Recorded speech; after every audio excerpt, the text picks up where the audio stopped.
నూరు గొడ్లను తిన్న రాబందు గాలివానకి ఇబ్బంది పడింది అంటారు. ప్రస్తుతం కవిత పరిస్థితి అట్లుంది.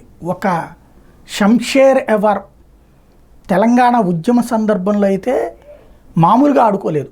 ఆంధ్ర వ్యాపారవేత్తల్ని, పారిశ్రామికవేత్తల్ని, సినీ ప్రముఖుల్ని ఒక్కొక్కళ్ళు ఒక్కొక్క టీముని ఆవిడ సినీ రంగాన్ని ఎంచుకుంది. సినీ రంగంలో ఎవడు సినిమా రిలీజ్ చేయాలన్నా ఆవిడ ఓకే చేయాలా, ఆవిడకి తృణమో ఫణమో ఇచ్చుకోవాలా. అప్పుడు స్వయంగా కొడాలి నాని చెప్పలేదా అదుర్ సినిమాకి ఎంత డబ్బులు వసూలు చేశారు ఏంటన్నది. అట్లా ప్రతిదీ ఓ పక్కన ఉద్యమకారుల్ని ఉసిగొల్పుతూ ఇటు పక్కన తను లబ్ధి పొందుతూ వచ్చింది.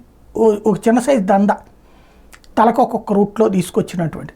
అదృష్టవశాత్తు ఆ తర్వాత అధికారంలోకి రావడంతో అక్కడేమో అన్నయ్య ఒక పక్కన, తండ్రి ఒక పక్కన చూసుకుంటుండేటప్పటికి ఈవిడికి ఇక్కడ బిజినెస్ కంటే ఇక్కడ తక్కువ అవకాశం వచ్చింది సంపాదన. అందుకని ఢిల్లీలో వ్యాపారం పెట్టుబడులు పెట్టింది. అది కాస్త ఇప్పుడు కేసు అయింది. అది పాపం ఈవిడ దురదృష్టం ఏంటంటే కేజ్రీవాల్ మీద బీజేపీకి కోపం ఉండటంతో ఈవిడ ఆ రొంపిలో ఇరుక్కుంది. లేకపోతే కనుక ఈవిడ జోలికి వచ్చుండేవాళ్ళు కాదు.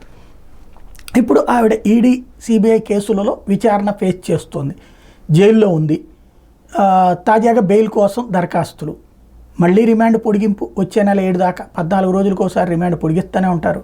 15 రోజులకు ఒకసారి పొడిగిస్తూ 14 రోజుల పాటు రిమాండ్ అంటారు. మళ్ళీ 15 రోజులు తీసుకురావాలి, మళ్ళీ పొడిగింపు. సెక్షన్ 19 ప్రకారమే అరెస్ట్ చేశాం కాబట్టి కోర్టులు ఇందులో జోక్యం చేసుకోనక్కర్లేదంటూ కోర్టు ఇటు ఈడీ సిబిఐ తరపు న్యాయవాదులు చెప్పేయడం, దాంతో ఆవిడ ఇబ్బంది అలాగే కొనసాగుతోంది.